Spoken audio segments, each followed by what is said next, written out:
Hey, I'm Mary. My life has been quite a ride, like ripping off a band-aid. Quick, a bit painful, and mostly forgettable. If you've got a minute, grab a seat. I've got a story that might make you feel better about your own crazy family. Let's start with my so-called family.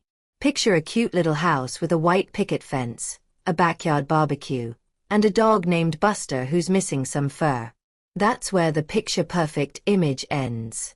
Inside that house was my big sister Linda, the queen bee. Then there was me, just buzzing around like a worker bee, barely noticed. I've got to give it to Linda. She knew how to work the system. She was blonde, had a smile that could light up a room, and a way with words that made our parents melt. She got everything: shiny new bike, last slice of pizza, and even the cozy sweater I wanted for Christmas. Yep, that went to Linda too. When she turned on the charm, it was game over. "Mom, Dad, can I please get that dress for prom?" she'd ask, batting her eyes, and they fell for it every time. Meanwhile, I got the leftovers and hand-me-downs. But don't get me wrong, I wasn't starving or anything. I had clothes and a roof over my head, but life wasn't exactly handing me any silver spoons. Now, about my folks. Dad had a job that left him with grease under his nails and a tired smile. Mom was a wizard in the kitchen and could sniff out nonsense unless it came from Linda. When Linda got into that fancy college with the big lawns and ivy-covered walls, it was like Christmas came early and stayed forever. Mom and Dad threw a party that could wake the dead. But by the time I started thinking about my own future, the excitement was long gone. Suddenly, it was all, money's tight, Mary, and real life's about making sacrifices, you know. I remember when they told me the news. We were sitting at the kitchen table, the one with the wobbly leg. Dad was scratching the back of his neck, a sure sign he didn't want to talk about it. "Mary, we've been looking at the numbers, and it's not looking good," he said. "You've got to be realistic, Mary," Mom added, even though she was just stirring her coffee that didn't need it. "College isn't cheap. Maybe it's time to think about getting a job, you know, to help out a bit."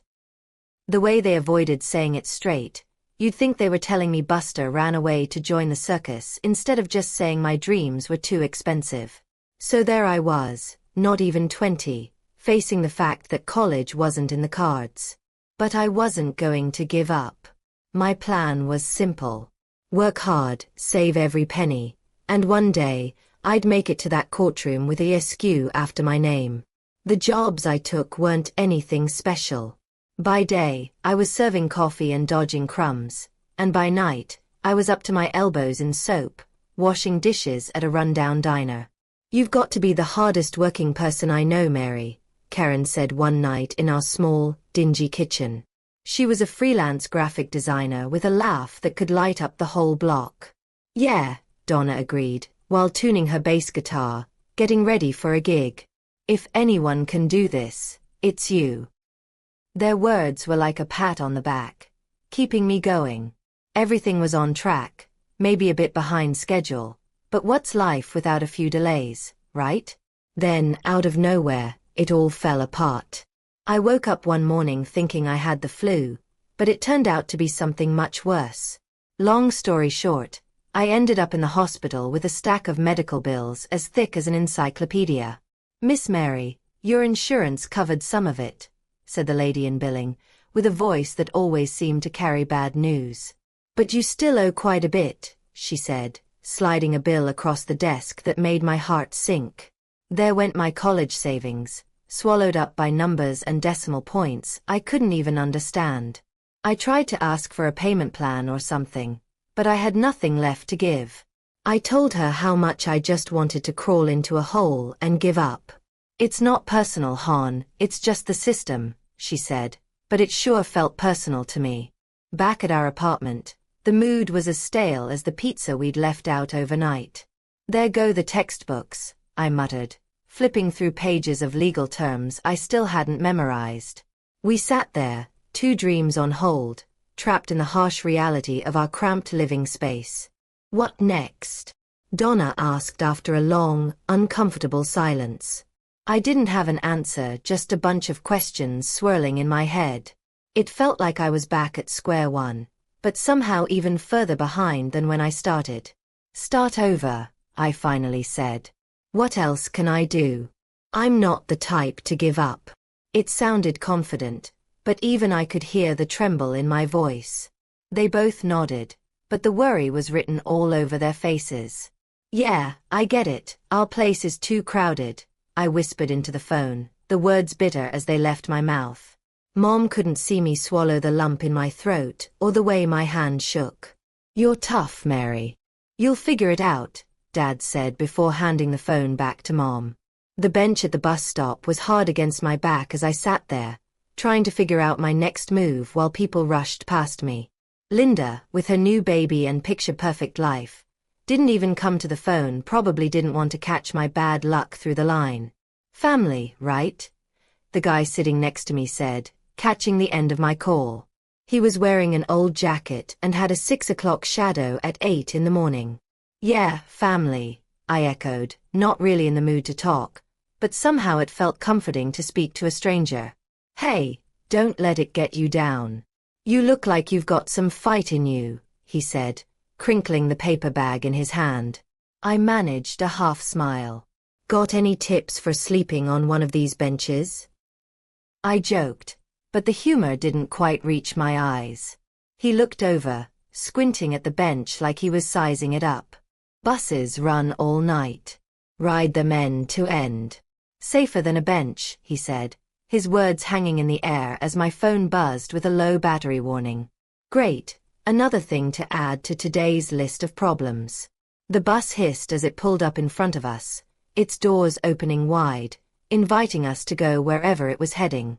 The guy got on, finding a seat among the tired faces of nighttime commuters. I stayed behind, gripping my bus fare tight in my fist, not ready to just ride around aimlessly. I pulled my suitcase and started walking, the wheels making a lonely sound on the sidewalk. The streetlights flickered above me, and in that shaky light, I made a silent promise. This isn't how my story ends. Holding on to that thought, I walked through the night. Every step was a refusal to give up, every breath a promise that I'd fight my way out of this. Come on over, kid. Aunt Laura's voice came through the phone, steadying me like a lifeline. I never thought I'd be so happy to hear her raspy tone. When I got to her place, she didn't waste time with small talk. You look like hell, was her greeting as she guided me inside, her hand firm on my back. I spent the first few days in her guest room, trying to pull myself together. She didn't push me to talk, she wasn't the type for cozy heart-to-hearts, but I could tell she was waiting for me to open up. Finally, as we sat at her cluttered kitchen table, surrounded by plants as tough as she was, Aunt Laura set down her mug and looked at me with those piercing eyes. What do you want, Mary? Really want? Her question made me nervous, like I was on one of those makeovers shows about to reveal the new me. But I was too tired to dodge the truth. I want to be a lawyer, Aunt Laura, I said, my voice edged with desperation I couldn't hide. She nodded like she already knew. If that's the case, she said, tapping her fingers on the table, the sound mixing with the ticking of the wall clock, I'll pay for your education. My heart jumped, flooded with a sudden rush of hope. Are you serious? As serious as a heart attack, she replied, but then raised a finger, her condition clear. But you keep your grades up, no slacking. Her tone was stern, but there was a spark in her eyes that told me she believed in me. I couldn't stop the grin that spread across my face. Really? I asked, almost in disbelief. Really? I didn't save all my money just to blow it on bingo and whiskey, she said. I stood up and hugged her tight, the words, thank you, getting caught between us. None of that mushy stuff, she grumbled, but she patted my back before pulling away. And you're going to work for me part-time. I need more help around here than I like to admit. What kind of work? I asked. I was eager, ready to do whatever needed to be done. The kind that needs doing, she said vaguely, waving her hand like it was no big deal. We'll start with that mess you call a room and move on to the yard tomorrow. I laughed a real hearty laugh, something I hadn't done in a long time. Deal. Don't think I'm just being nice, Aunt Laura warned. If you slack off, the deal's off. I shook my head, the seriousness of her words sinking in. It won't happen. She looked at me for a long moment, then smiled. Good. Now help me with these damn plants. They've got a better social life than I do. I spent the rest of the day covered in soil, pruning and watering, but the dirt never felt so good on my hands. Aunt Laura made me work for every penny she was offering, and that was fine by me. College wasn't easy. Aunt Laura had given me a big break, but balancing school and bills was like juggling knives. One slip, and it could hurt. I'd wake up in the mornings after cramming for civil procedure, my alarm buzzing like a bee trapped in a jar, books spread out on the desk like a buffet I didn't want to touch. When my stomach reminded me I needed to eat, I'd head to the nearest food spot on campus. Maria, who worked the counter, would always give me a knowing look. Make it a double? Long night ahead? She'd ask. Yeah, I'd say, grabbing the coffee and sandwich. You're going to burn out if you keep this up, Maria would warn.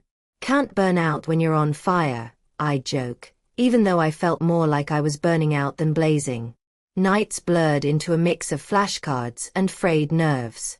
Every time my phone buzzed, it was either a bill reminder or a message from Aunt Laura asking how my day was. I always told her it was better than it actually was. Then everything changed overnight. Aunt Laura got really sick, life-threatening sick. I held her hand more times than I could count in that too-quiet hospital room. There wasn't much to say. What do you say when the person who's been your rock is fading away?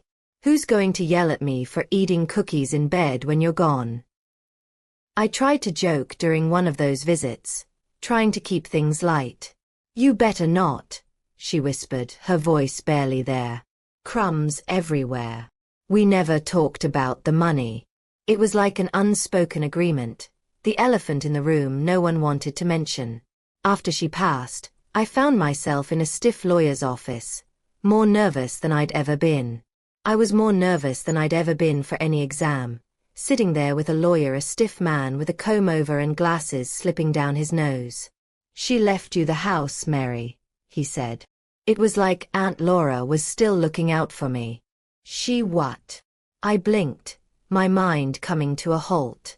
The house, he repeated, fiddling with some papers. And a considerable amount to cover your student debts. The rest is up to you to figure out. Laura was clear about you making your own way. Despite the lump in my throat, I asked, did she say anything else? He adjusted his glasses. She said she believed in you and that she'd haunt you if you gave up. I laughed through my tears. That was so like Aunt Laura. As I left the office that day, I felt both heavier and lighter. She'd given me more than just a house. She'd given me her belief that I could finish this journey, even without her. I was deep into studying for my next big exam when I heard a knock, 3 sharp raps that told me this wasn't going to be a friendly visit. I opened the front door of Aunt Laura's my house, and there they were. Mom, Dad, Linda, and her husband Adam, like some grim family reunion. Linda didn't waste any time. Mary, look at us all together again in this big house, she said, her tone dripping with fake cheer. Like a twisted sitcom, isn't it? I replied, leaning against the doorframe. Dad spoke in that tone that always meant he expected me to just listen. We've been talking. We think this house should be for Linda. She's got kids, a family, he said. I couldn't believe what I was hearing. Seriously? I replied, heavy sarcasm in my voice. Wrong house for that conversation. Mom's lips tightened, a sign she was gearing up for a guilt trip. You'll understand when you have your own family. It's just practical. I must have missed the part where practical meant kicking me out of my own home. I shot back, crossing my arms. Linda batted her eyelashes at me, then looked to Adam for support. He just shrugged. This house is wasted on you. We could fill it with laughter, children running around. And what, turn Aunt Laura's parlor into a playroom? The idea tasted like acid in my mouth. There's no need to be rude, Adam mumbled, finally finding his voice. Right, because showing up to claim my house is the height of good manners, I snapped back. You're being selfish, Mary, Dad grunted, sure he was right. I let out a bitter laugh. Selfish. After all those years of barely remembering her with a birthday card? Convenient memory you've got there. They shifted uncomfortably, not expecting their plan to go this way. Linda, predictably, broke the silence. You can be such a... she started, but I cut her off. Don't. Just leave. As they walked out the door, burdened by their disbelief and entitlement, Dad turned to me and said, You'll regret this. I stood tall, looking him straight in the eye. The only thing I'll regret is not changing the lock sooner. The door closed behind them, leaving me in the quiet. Inheritance or not, I was holding on to Aunt Laura's legacy, not selling it off to the highest bidder in my family. I was exhausted, the kind of tired that sticks to your bones. After a double shift at the law firm, all I wanted was a hot shower and my bed. But when I tried to unlock the door, the key just scraped against metal. What the? I muttered, fiddling with the key. That's when the door swung open, and there stood Linda, holding little Amy on her hip, a smug look on her face. Changed the locks, Mary. Surprise, she said. My eyebrows shot up. Like hell you did. This is my house. She smirked. Not anymore, she replied, bouncing Amy, who seemed blissfully unaware of the drama. Anger bubbled up inside me. Watch me, I said, already dialing. Her smirk wavered. As the dispatcher answered, Linda's confidence slipped. Yes, my sister has illegally entered and changed the locks on my house, I said loudly into the phone. Just then, Dad's truck pulled into the driveway, with Mom by his side, looking like they were staging an intervention. Mary, be reasonable, Mom started, her eyes wet like she was in some soap opera. I'm past reasonable, I replied, not hiding the edge in my voice.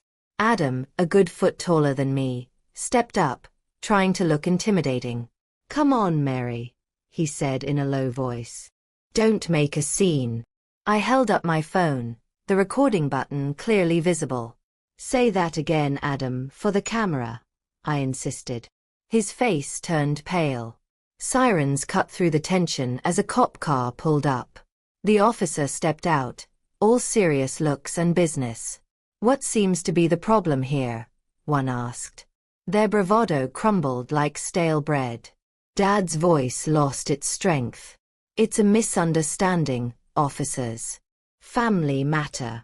Stealing my house is a bit more than a family matter, I replied, my voice steady. I crossed my arms as I spoke. The officers looked between us, taking in the situation, clearly experienced in handling this kind of thing. All right, let's start with some ID, and we'll go from there, one of them said, pulling out a notepad. Linda reluctantly handed Amy to Mom and dug into her purse. The legal process had begun. They asked questions, and we gave answers. Dad and Mom tried to put on a show, but the deed to the house was in my name, signed and sealed by Aunt Laura's will. Can you prove you live here, ma'am? The officer asked me. Better I can prove I own it, I replied, reaching for my briefcase in the car. Seeing Aunt Laura's will felt like the first real breath I'd taken since this all started. The officers read through it, their eyebrows rising and falling as they absorbed the legal details. Seems clear to us, one officer said, folding the papers back into the briefcase. I suggest you hand over a set of keys to Miss here, or we'll have to proceed with charges for breaking and entering and unlawful eviction. Linda reluctantly handed over a set of keys. Mom and Dad went silent, and Adam looked like he wished the ground would swallow him up. The cops escorted them off the property. Mom gave me a look like I'd kicked her puppy, but the law was the law, no room for sob stories. The door closed behind me with a click, like the final word in an argument. I leaned against it, my hands shaking from the adrenaline rush. I trudged into the kitchen to make a much-needed cup of coffee. As the kettle boiled, I thought about what my next move should be. The solid click of the lock snapping into place felt like the end of a long, bad joke. My house, now a fortress, just needed one more thing to be perfect. Maybe I'll get a big, nasty dog, I muttered to no one in particular. I wasn't much of a pet person, but the thought of a drooling beast scaring off any unwanted family visits brought a smirk to my face. Weeks passed, and the silence from my family was louder than any argument we'd ever had. No calls, not even a lousy text. Sometimes, late at night, when the work was done and the quiet was too overwhelming, I felt the weight of it all. I often find myself on Linda's social media page. She has a flair for drama photos of the kids with sad eyes and pouty lips, captions meant to tug at my guilt. Little Peter wishes he had a yard to play in, or Amy's third birthday without Auntie Mary. I chuckle every time. Does she think I've forgotten why I stood my ground? Does she expect me to feel sorry? I remember all too well the days when I begged for help with my college fees and got nothing but lectures about responsibility and tough love. I can still feel the cold slam of the door when I was broke and desperate, and they told me they had no room for me. The way my own foundation crumbled beneath me. No, my new life is something I built myself, paying my dues in full, fighting my battles alone. No amount of sad pictures will erase the past they wish I'd forget. I thought about posting a reply once, something snappy and a little mean, but why bother? I had work to do. A stack of files on my desk didn't care about family feuds. I had clients who depended on me, and that's where I chose to focus my energy. Sometimes, late in the evening, I'd pour myself a glass of bourbon and sit in my backyard, the same yard they wanted to take from me. I'd savor the quiet and think about that guard dog again. A big one with a bark that would make my family think twice before stepping onto the porch. Maybe a Rottweiler or a Mastiff, something with some bite. My phone stayed silent, a dead limb I'd long since learned to live without. And when I finally went to bed, I'd sleep soundly, not caring whether I was just or wicked. No ghosts of guilt, no restless thoughts about what might have been, just the peace of knowing that everything around me was mine, earned by me alone. The last thing I'd think about each night was that dog. Maybe I'd get one, maybe I wouldn't. But the choice was mine, and that was good enough for me.